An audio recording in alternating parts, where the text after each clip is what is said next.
How can they be removing the healthy breasts of 15-year-old girls? How can they be sterilizing kids? How can this whole thing be happening, Matt? Olhe para este maço de dinheiro. Veja este esguro dos maços de dinheiro.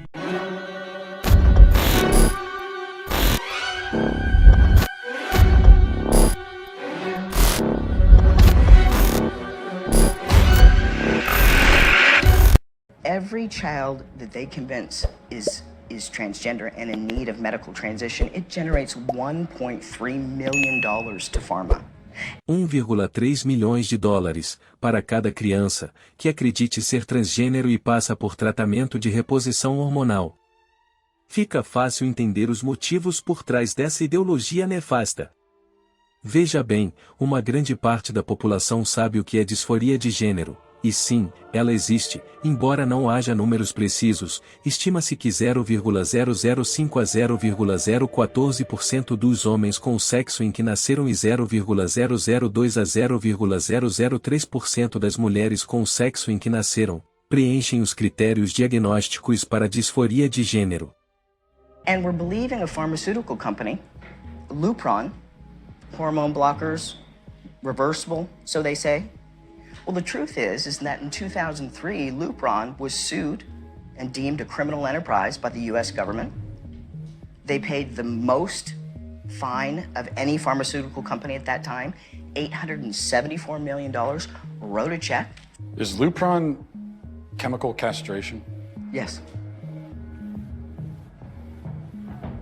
We're giving it to pedophiles, aren't we? We're giving it to people that are dying, and we're giving it to kids telling them that they were born in the wrong body and it's completely safe. Esse medicamento é usado no tratamento de câncer de próstata, e também é um dos componentes utilizados, em alguns países, para castrar quimicamente predadores sexuais. E sim, ele também é administrado como um bloqueador de puberdade. Em 2002, a Tep Pharmaceuticals foi multada criminalmente em 290 milhões de dólares, e pagou ao governo outros 585 milhões como compensação por danos civis, por distribuir amostras grátis do medicamento Lupron.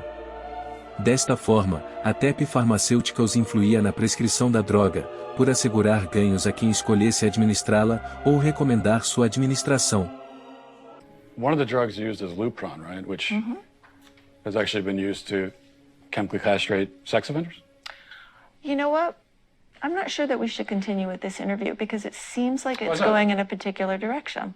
A doutora fica chateada quando mencionado que o medicamento que ela recomenda aos seus pacientes é o mesmo usado em castração de predadores sexuais.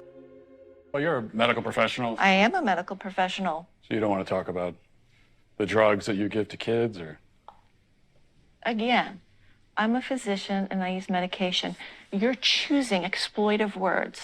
Drugs I give to kids. I'm choosing a chemical word that was in a dictionary. That's not a correct term for puberty blocking. I could look it up on my phone, but I'm pretty sure if I looked it up, you can look it up on your phone. It says medical definition: the administration of a drug to bring about a marked reduction in the body's production of androgens and especially testosterone.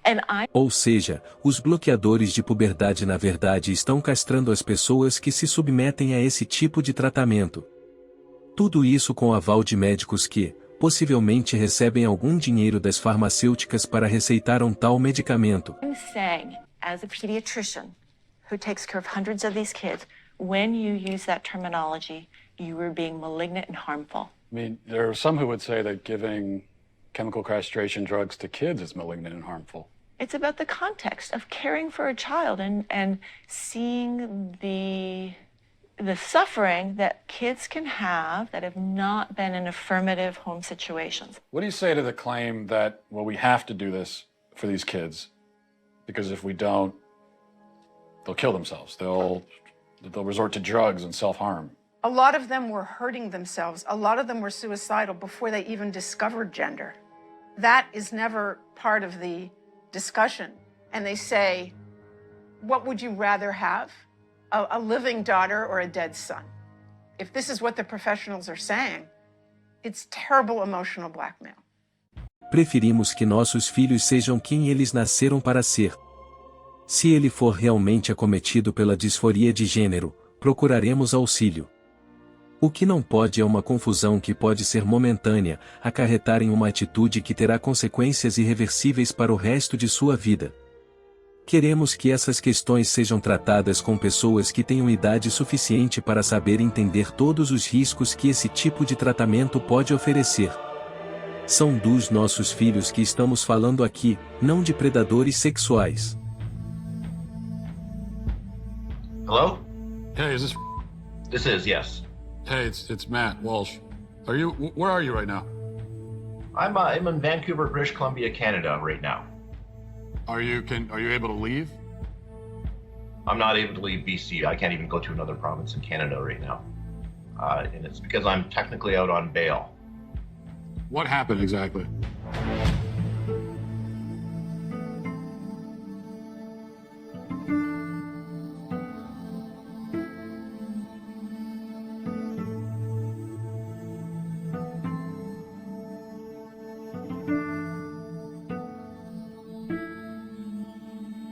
Sério, quem pode ver algo assim acontecendo e não ser acometido por um ódio inominável? Como os pais perderam o direito de saber o que é melhor para suas crianças? Como uma lei permite que se administre medicamentos, dos quais nem se sabe quais as consequências a longo prazo, para uma criança, sem o consentimento dos pais? Cadê o apocalipse quando mais precisamos dele? How exactly did this get into the courts to begin with?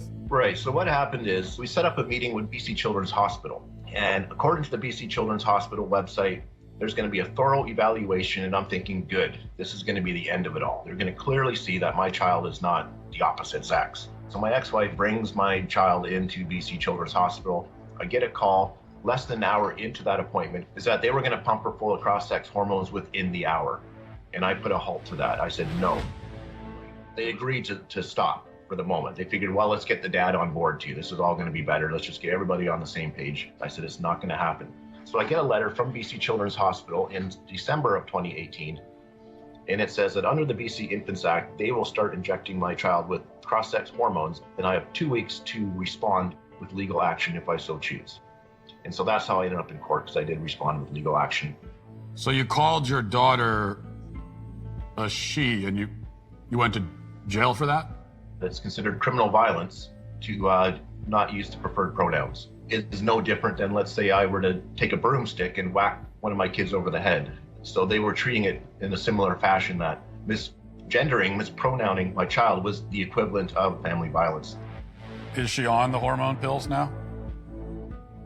She is. The court ordered that she could do whatever she wanted. Vocês entenderam o que rolou aqui? O pai usou o pronome ela, para se dirigir à própria filha, que estava passando por tratamento hormonal, sem seu consentimento, e ele foi preso por esse motivo. A lei o tratou da mesma forma que trata um pai abusivo. Sério, gente, isso é muito doentio pra mim. Essa ideologia tem que acabar, as crianças são literalmente o futuro, e parece que tem gente fazendo força para esse futuro não dar certo. Eu estou enojado, me perdoem, não tenho mais palavras.